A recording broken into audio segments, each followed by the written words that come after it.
The first-class cabin of the airplane enveloped me in plush luxury, the soft hum of engines barely a whisper against the polished wood accents and gleaming gold fixtures. The seats, like cushions of cloud, felt too indulgent for someone like me, a middle-aged man nursing a cocktail of bravado and insecurity. Surrounded by celebrities and business elite, I puffed out my chest, hoping to blend in, my mundane experiences suddenly feeling valid in such an extraordinary setting. Then I saw him, Arnold Schwarzenegger, sitting right next to me. My heart raced like a runaway train, a legend, an icon, and yet I was struck by the absurdity that fame could touch someone so ordinary as myself. With a quick glance at my own reflection darkened by the cabin window, I decided to embrace my over-the-top persona. I nudged the flight attendant playfully. "What's it like to be in the presence of a muscle man?" My words dripped with sarcasm, masking an urge to deflate the towering presence of the actor, whose journey I only half knew. But as the laughter bubbled around us, I felt an unsettling energy in Arnold's gaze. Humor is a shield, but it can also betray you. Would I soon discover how foolish I'd been to mock a man whose story could teach me so much? As the plane rose above the clouds, I felt the thrill of destiny when I finally turned to glance at my seatmate. There he was, Arnold Schwarzenegger, reclining comfortably in his plush leather seat. The cabin gleamed with first-class elegance, dim lights casting a warm glow on the mahogany accents, soft music playing in the background, and the distant hum of the engines feeling far removed from the mundanity of everyday life. I was enveloped in an atmosphere of luxury, but that didn't matter when my heart raced at the sight of the Hollywood titan beside me. With a nervous laugh, I couldn't help but engage a nearby flight attendant. "So what's it like serving a muscle man like him? Just a bunch of protein shakes and ego fluff?" My voice dripped with sarcasm, dismissing Arnold's remarkable achievements as if they were mere trivialities. The moment those words left my lips, I felt a shift in the air. Arnold raised an eyebrow, his amused smile fading into something more serious. The tension was palpable as I registered the quickening pace of my heartbeat, waves of excitement clashing with a creeping sense of dread. Had I really just scoffed at a man whose life had been a testament to resilience? Little did I know, this flippant comment would be the spark igniting a fire I was wholly unprepared to face. As the airplane soared higher, the plush cabin felt constrictive. My bravado began to crack under the weight of Arnold's composed demeanor. The shock waves of my reckless jab reverberated louder than the distant rumble of engines. "You know, it must be easier to fly when you have muscles to throw around," I had laughed, dismissing Arnold's achievements like they were trivial, an offhand comment meant to elevate my own standing rather than respect his. His response shattered the light banter that had hung in the air. "That's a shallow way to see things," he replied coolly, his gaze penetrating. "Muscle isn't what got me here. It took a lot more than that." I froze, the heat of embarrassment washing over my face like boiling water. My insipid humor seemed despicable next to the man who had sculpted his life through hardship and diligence. "Look, I was just joking," I stammered, trying to reclaim my ground, but already feeling the floor give beneath me. "You know, just trying to lighten the mood." The words spilled out, but they felt empty, devoid of conviction as I attempted to defend my ego against the gravity of his wisdom. Arnold leaned in, not intimidating, but insistent. "You think success is just about the muscles, huh? Success is forged in the fire of perseverance, the failures we don't show the world."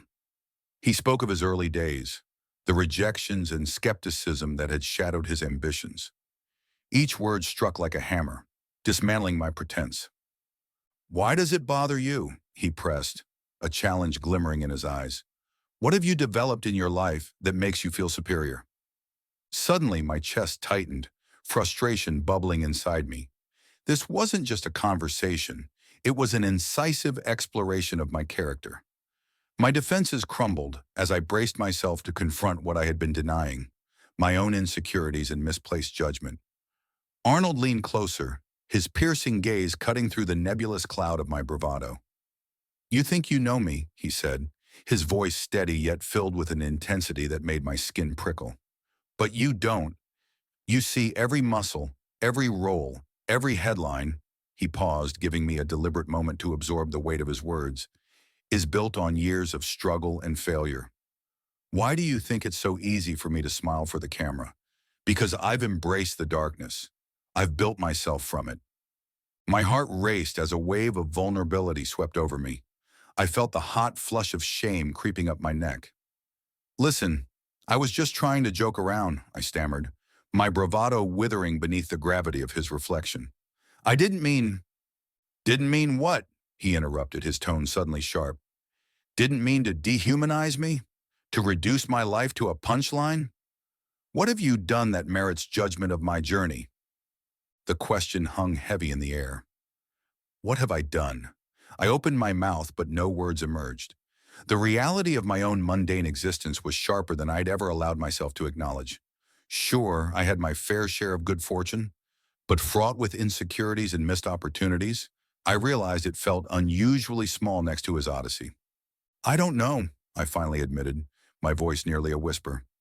I suppose I've just muddled through life, never really pushing myself. The admission felt foreign, yet liberating, as if, for the first time, I was confronting my own facade. Arnold's expression softened momentarily, then shifted back to a curious intensity. Then perhaps it's time to ask yourself what you want to achieve, he said quietly, leaning back, his eyes locked on mine. True strength isn't measured in accolades. It comes from confronting your fears. So tell me, what will you do with this moment?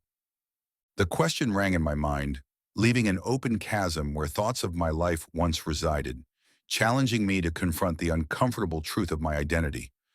What would I say next?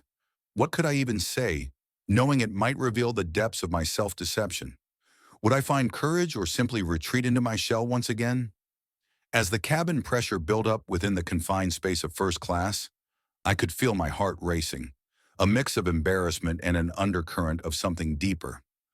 Arnold's calm, powerful presence rendered my jibe meaningless, peeling away my layers of bravado. What have you accomplished? He had asked, and those words echoed relentlessly in my mind, igniting an inner tempest.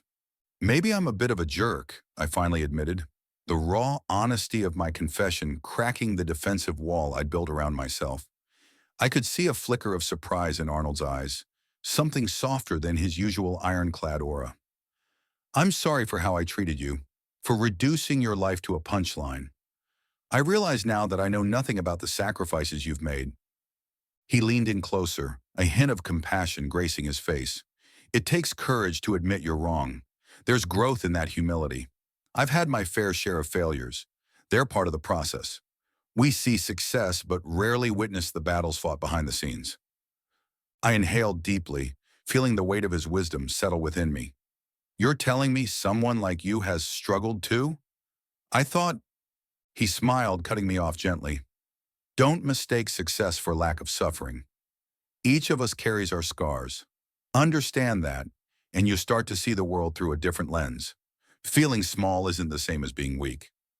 His words struck a profound chord, transforming my shame into an epiphany. I was struck by the realization that I had already assumed a role in his narrative, failing to see the human beneath the celebrity.